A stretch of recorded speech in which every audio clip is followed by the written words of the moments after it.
Transformer une compétence en système. Identifier une compétence, c'est la première étape. Maintenant, il faut aller plus loin. Il faut transformer cette compétence en quelque chose de reproductible. Une compétence seule reste fragile. Elle dépend du temps disponible. Elle dépend de l'énergie du moment. Elle dépend des circonstances. Une compétence permet d'aider, de produire, de résoudre. Mais si tout repose uniquement sur l'effort direct, la progression reste limitée. C'est une activité. Ce sera encore mieux quand ce sera un système. Regarde autour de toi. Deux personnes peuvent posséder exactement la même compétence.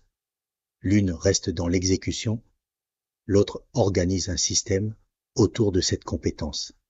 Avec le temps, la différence devient énorme. La compétence produit une action. Le système produit de la continuité.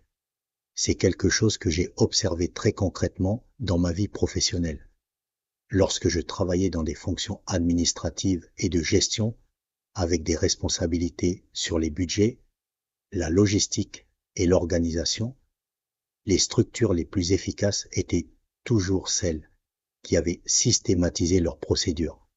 La compétence individuelle restait importante, mais c'est le système qui garantissait la stabilité. Ce qui fait la différence, c'est rarement la compétence elle-même. C'est la manière dont elle est organisée. Une compétence isolée dépend de l'effort. Une compétence structurée devient reproductible. Et c'est cette reproductibilité qui crée la progression. Pense aux chaînes de restauration. Le cuisinier sait cuisiner, mais c'est le système, les recettes standardisées, les processus, la formation qui permet d'ouvrir 50 restaurants. Le réflexe le plus fréquent consiste à multiplier les compétences au lieu de structurer celles qu'on a. Beaucoup passent d'une idée à l'autre, ils accumulent les formations, ils changent régulièrement de direction. Chaque nouvelle compétence repart de zéro quand elle est isolée. Mieux vaut une compétence bien structurée que 10 compétences dispersées. À un moment, une évolution devient essentielle. La compétence reste importante et elle mérite d'être organisée. C'est ce passage qui transforme une activité ponctuelle en véritable système. C'est ce qui permet de passer de l'effort répété à la construction progressive.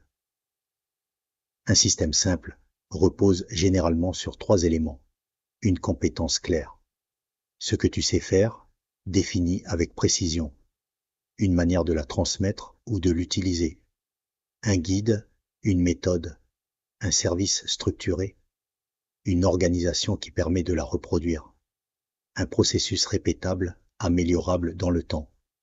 Lorsque ces 3 éléments sont réunis, la compétence devient un système. Le digital facilite cette organisation. Il permet de structurer une méthode, de transmettre un savoir, de diffuser une compétence, d'atteindre des personnes qui en ont besoin, où qu'elles soient. Le digital reste un outil, la base reste toujours la compétence structurée. L'outil amplifie. Le système crée la valeur. Lorsque la compétence devient un système, quelque chose change. L'activité devient plus claire.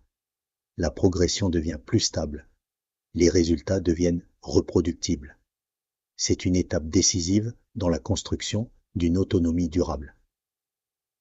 Dans la prochaine vidéo, on passe au concret. Comment générer un premier revenu complémentaire à partir de cette structure? Un système simple permet déjà de créer des premiers résultats. Et ces premiers résultats ouvrent la suite du processus. Le guide Autonomie 360 est disponible gratuitement sur monétiser360.com. À très bientôt.